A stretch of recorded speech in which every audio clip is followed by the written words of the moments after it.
Right now, they're welcoming Tim Tebow. He's a former Denver Broncos quarterback. Let's check in with what they're saying.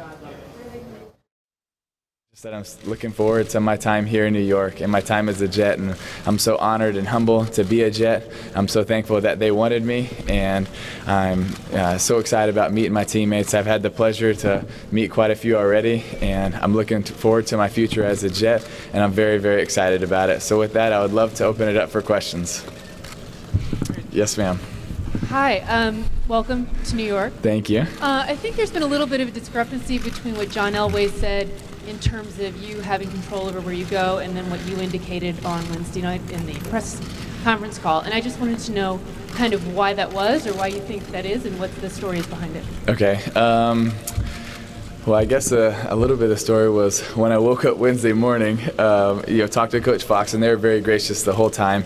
Coach Fox I specifically talked to him a lot throughout the process, and so he kind of told me some of the opportunities that were out there, and then so I talked to him about it, and next thing I know, I got a call from Mr. Tannenbaum and Coach Ryan, and they said I was a Jet. So I was really excited about that. It was something. So I was all right. I'm excited. When's the next flight out to New York? And I was excited about it. And then obviously the media circus happened, and I found out a few minutes later that there was a snag in the contract, and I wasn't a Jet. And so then it was like 5 hours of kind of waiting, and Coach Fox was keeping me updated on what was happening. And then later on in the day, they said, well, we have a few teams that are interested, similar deals, and so he was very gracious to ask me, what I thought, and so I talked to him, very honestly about it, and I told him I would love to be a Jet. I told him that also the Jaguars are my hometown, and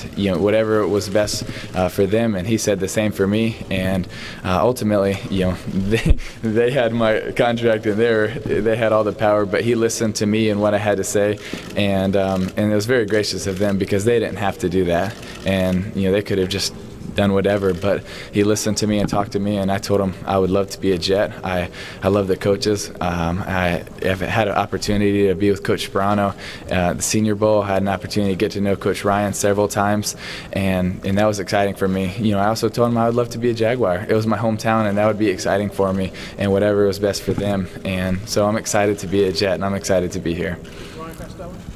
Tim Tebow, now a New York Jet, coming over from the Denver Broncos, where he was quarterback there. We had Chris Farley step off the set for just a minute. He was talking about the Hunger Games, a new game we're talking about now. That's football. That's why we need Darren Everson. He's right here. So has this much of a to-do been made about second-string quarterbacks It's ever? unbelievable. It's unbelievable. And you saw the Giants owner, Mr. Mara, commented on this, saying that we're going to have a press conference for our number 2 guy, David Carr, as well. I mean, this is unprecedented. I mean, this is a guy who, is going to be the number 2 quarterback. They're locked into Mark Sanchez as their starter. But what the Jets are saying is he's not just a backup. We're going to find ways to get him on the field. He's a football player.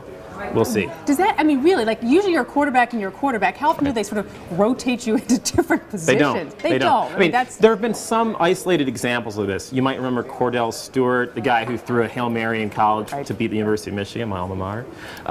When he was with Pittsburgh, they called him Slash. He did a bunch of different things. He caught passes, ran the ball some, played a little quarterback. And you could see maybe that developing with Tim Tebow, but it remains to be seen. I mean, this is something that usually doesn't happen in the NFL. So people say Mark Sanchez may be the sort of most nervous guy to have Tim Tebow in town. But what about Jeremy Lin? Now it's like Linsanity, right? It's all back to Tebow. Well, they're kind of buddies. That's something that came out during the Linsanity craze, which seems like so long ago right now.